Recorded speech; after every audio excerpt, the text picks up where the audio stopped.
পাৰ্থ এই মুহূৰ্তত মই যেটো বেলতলাৰ ওয়াৰলেছত আছো আৰু ইয়াৰ যেটো পৰিবেশ এই পৰিবেশটো পূৰ্ণভাৱে মই দেখাবলৈ চেষ্টা কৰিম নিখাৰ অহা মুখলধাৰ বৰষুণ জাকৰ পিছতেই পুৱাৰ যেটো মহানগৰী আসলে কৃত্ৰিম বানপানী যেটো পৰিবেশ সেই পৰিবেশটো এই মুহূৰ্তত মই কিছু দেখাবলৈ চেষ্টা কৰিম সতীৰ্থ প্ৰবন কলিতা আছে প্ৰবন কলিতাই পৰিবেশটো দেখাব এয়া হৈছে বেলতলা আৰু লাজগেট সংযোগী যেটো মূল ৰাজপথ সেই মূল ৰাজপথৰ দৃশ্য হৈছে এয়া কালি নিখাৰ ভাগৰ পৰা অহা সেই মুখলধাৰ বৰষুণ জাকতেই আসলতে মহানগৰীৰ বিভিন্ন প্ৰান্তত এনেধৰণে কৃত্ৰিম বানপানী হৈছে সেয়া বেলতলাই যদি হয় বা বেলতলা কিজুবাৰী চানমাৰী লাচিত নগৰ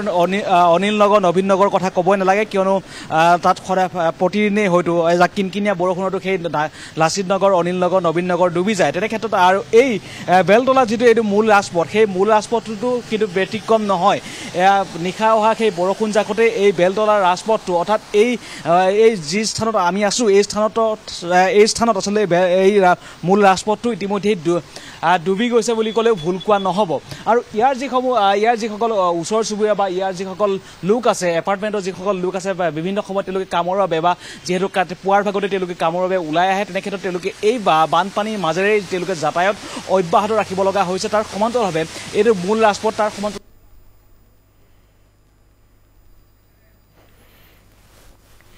আৰু সেই ওয়াৰলেছৰ পৰিবেশ আপোনালোকক দেখুৱাইছো একাটো পৰ্যন্ত পানী জমা হৈছে আৰু যাৰ বাবে সমস্যাত পৰিবলগীয়া হৈছে পথচাৰীসকল পানী ফালি এনেধৰণে আগবাঢ়িবলগীয়া হৈছে প্ৰত্যেকখন বাহন আৰু কিছু কিছু ঠাইত যান-জঁটৰো সৃষ্টি হৈছে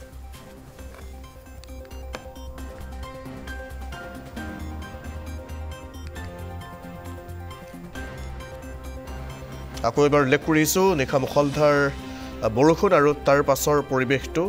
আপোনালোকে এই মুহূৰ্তত প্ৰত্যক্ষ কৰিছে স্ক্ৰীনত আমি পুনৰ সংযুক্ত হৈছো প্ৰবালৰ সৈতে প্ৰবাল পুনৰ আপোনাৰ কাষলৈ গৈছে নিশ্চয়কৈ পাৰ্থ আমি দেখুৱাই আছো সেই দৃশ্যসমূহ আচলতে এনেদৰেই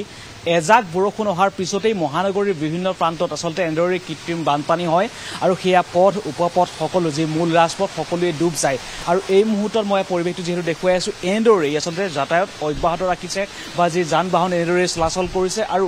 বহু লোকে ফুটপাথেৰে অহা যোৱা কৰিছে দাদা ক'ৰ পৰা আহিছে দাদা বাঙাল से वेस्ट बंगाल से বহু লোক যেহেতু অহা যোৱা এনেদৰে তেওঁলোকে কৈছে ফুটপাথেৰে তেওঁলোকে পদপথেৰে তেওঁলোকে অহা যোৱা কৰিছে যেহেতু যথেষ্ট পানী মূল ৰাজপথত একাঠ পৰ্যন্ত পানী তেনে ক্ষেত্ৰত তেওঁলোকে মূল ৰাজপথেৰে অহা যোৱা কৰিব নোৱাৰে তেনে ক্ষেত্ৰত কিছু বাহন আচলতে যিটো পদপথেৰে আচলতে যান বাহন চলাচল কৰিছে তেনে ক্ষেত্ৰত আচলতে যিসকল লোক এই লোকসকলে ইয়াৰ যিসকল ওচৰ চুবুৰীয়া বা ইয়াৰ যিসকল এপাৰ্টমেণ্টৰ আৱাসী সেই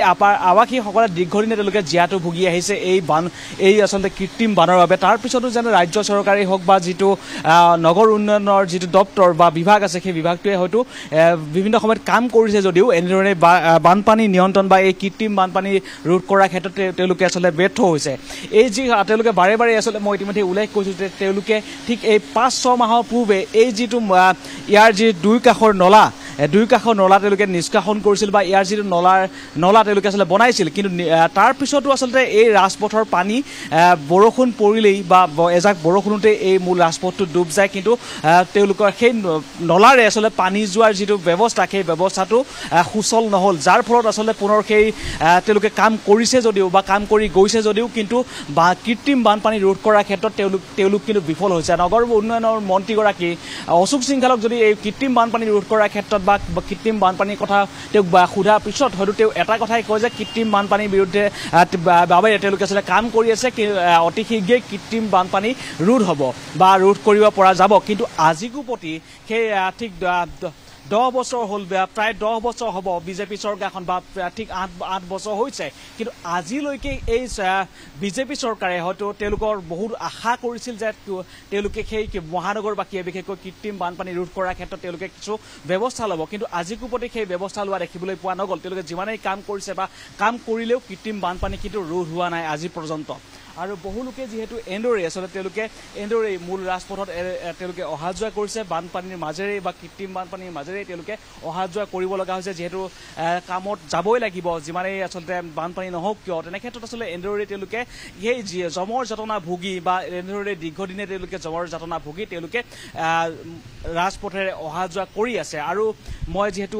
এগৰাকী লোক পাইছো মই যদি সম্ভৱ হয় কিছু কথা পাতিবলৈ চেষ্টা কৰিম ক'ৰ পৰা আহিছে মই খোৱাং ডিব্ৰুগড় ইয়াতে ক'ত থাকা মই ওচৰতে পি জি এটাত থাকোঁ মই ওলাই আহিছোঁ অকণমান বজাৰলৈ পানী কেনেকুৱা আছিলে পানী এজাক বৰষুণ পৰিলেই পানী হৈ যায় এই ৰাজপথটো আজি মই প্ৰথমে আহিছোঁ মানে আহি পেলাই দেখিছোঁ এনেকুৱা বোলো পানী হৈ আছে সেই 500 মিটাৰমান মই খোজকাঢ়িবলগীয়া হ'ল ৰিক্সা চিক্সা আহিব পৰা নাই দিগদাৰ হয় এনেকৈ পানী হ'লে প্ৰথমবাৰ দেখিছা গুৱাহাটী অঁ মানে গুৱাহাটী ইফালে যোৱা হয় ইফালে অহা নাই গম নাপাওঁ এনেকুৱা পানী হ'ব বুলি বাছৰ পৰা নামি চাইছোঁ ৰিক্সা চিক্সা একো নাযায় পি জিলৈ খোজকাঢ়ি যাবলগীয়া হৈছে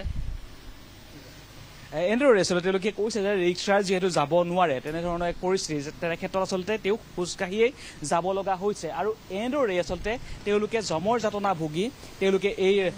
এনেদৰে আচলতে তেওঁলোকে ইয়াৰ যিটো ব্যৱস্থা সেই ব্যৱস্থাটোৰ সৈতে তেওঁলোকে আচলতে মোকাবিলা কৰিব লগা পৰিস্থিতিও হৈছে বাৰে বাৰে তেওঁলোকে আচলতে প্ৰতিগৰাকী পাৰিষদকো ইয়াৰ যিগৰাকী স্থানীয় পাৰিষদ আছে সেই পাৰিষদগৰাকীও তেওঁলোকে আহ্বান জনাইছে যে বিশেষকৈ অহা যোৱা পথটোৰ আচলতে বানপানীৰ ক্ষেত্ৰত বা কৃত্ৰিম বানৰ ৰোধ কৰাৰ ক্ষেত্ৰত তেওঁলোকে কিছু ব্যৱস্থা ল'ব লাগে কিন্তু আজিকো প্ৰতি তেওঁলোকে কোনো ব্যৱস্থা নল'লে যাৰ ফলত আচলতে তেওঁলোকে জমৰ যাতনা ভুগিয়েই সেই অহা যোৱা কৰিব লগা হৈছে মূল ৰাজপথছোৱাত আৰু এই পৰিৱেশটো এই মুহূৰ্ততো এয়া পৰিৱেশটো দেখুৱাই আছো আৰু এনেদৰে এইসমূহ প্ৰবাল এই মুহূৰ্তত আপোনাক আমি ধন্যবাদ জ্ঞাপন কৰিব লাগিব পৰৱৰ্তী সময়ত পুনৰ আপোনাৰ সৈতে সংযুক্ত হ'ম আৰু সেয়া আছিল ৱায়াৰলেছৰ পৰিৱেশ একাঠো পৰ্যন্ত পানী হৈছে আৰু যথেষ্ট সমস্যাৰ সন্মুখীন হৈছে আৰু যাতায়াতৰ ক্ষেত্ৰত সমস্যাৰ সন্মুখীন হৈছে মহানগৰীক